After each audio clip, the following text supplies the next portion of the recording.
Nvidia launched the RTX 4070 Super last week on the 17th, and we'll be launching the 4080 Super next week on January 31st. There was also a 4070 Ti Super, I think. I can't remember which other Super there was. It doesn't matter. The point is, we haven't done an LTT review of either of them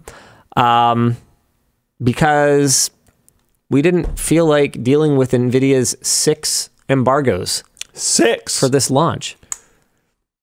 For each of the 3 cards. And remember, guys, these are not new GPUs. These are a thing that we already had, but like slightly recomajiggered. 6. And they had 6 embargoes. Is that 3 per card? That is 2 per card. There were 3 cards. Oh. Yeah, so there's an unboxing embargo for each card. Product review embargo? And then a review embargo. Oh, wait, did I say 6? I meant 9 embargoes. So, or maybe it's not 9, because at least one of them has a separate review embargo for the Founders Edition and for the AIB cards.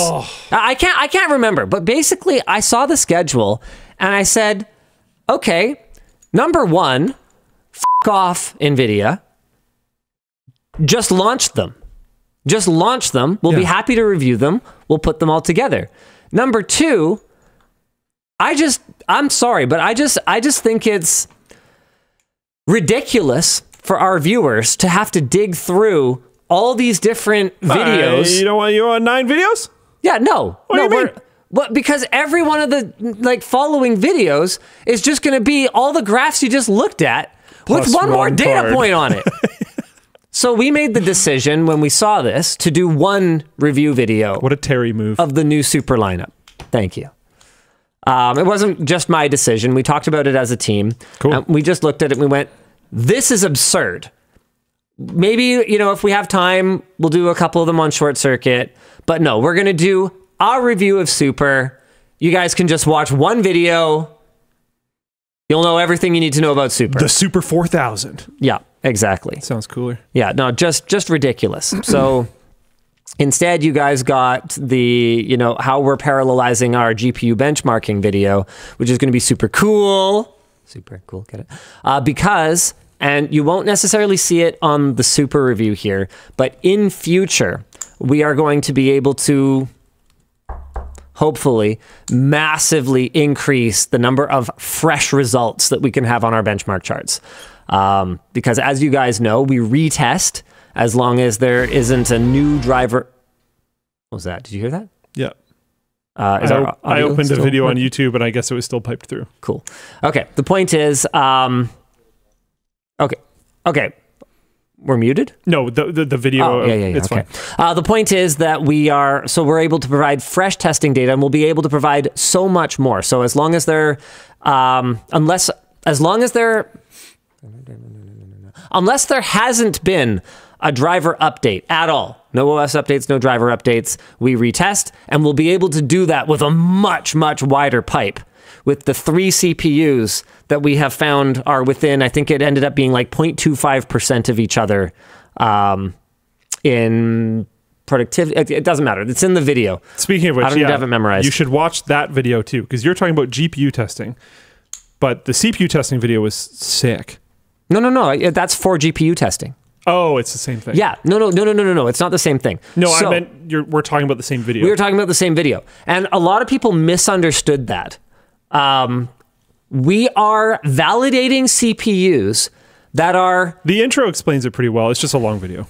Nearly identical to each other, so that when we are doing GPU testing, we can test 3 GPUs at a time. Yeah. Instead of 1 GPU at a time per bench. Because if your standardization bench has a delta of, what was it, 8% or something? I don't remember what the percentage was. It was as much as 8%, and I think that was in Factorio or something like that. If it has that much of a delta, then all your results are screwed. Yes. So you need similar platforms for standardization. And so a lot of people cool seemed video. Really confused by that video. Like, I remember seeing one bit of feedback on it that we should, I forget what it was, but it was basically like, no, you should just rerun the benchmark more times. And I'm like, no, we already do that. Yeah. That is not what we're talking about at all. We already do multiple runs, and then The outliers go away, and then the median or mean or whatever. We have smart people who do that stuff. Yeah, really cool video. That kind of thing doesn't get a lot of views, but what it is it's foundational.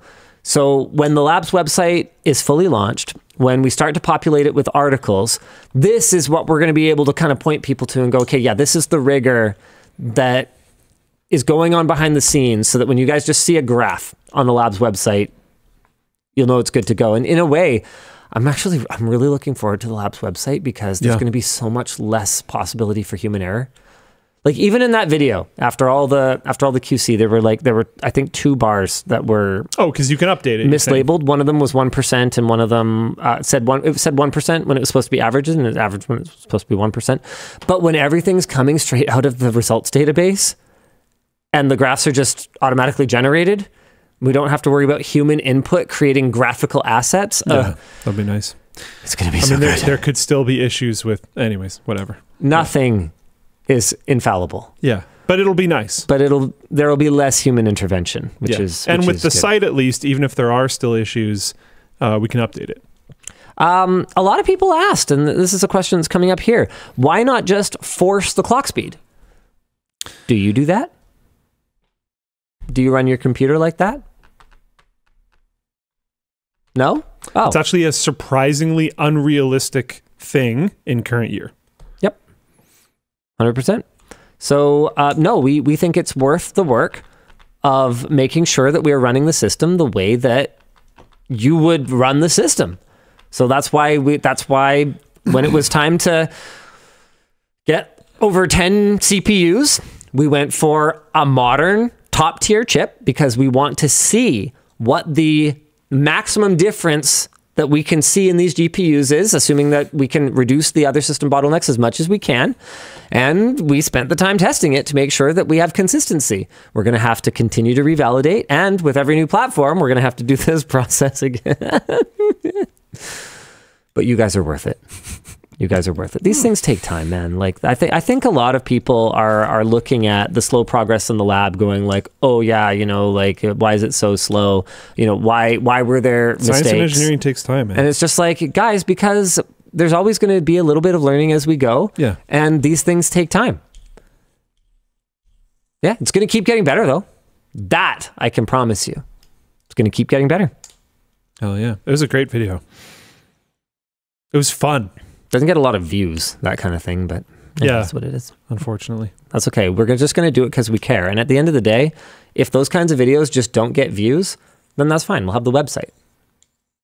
But we still want everything we do to have this foundation. That's what we are building towards. That's the vision from our chief optometrist.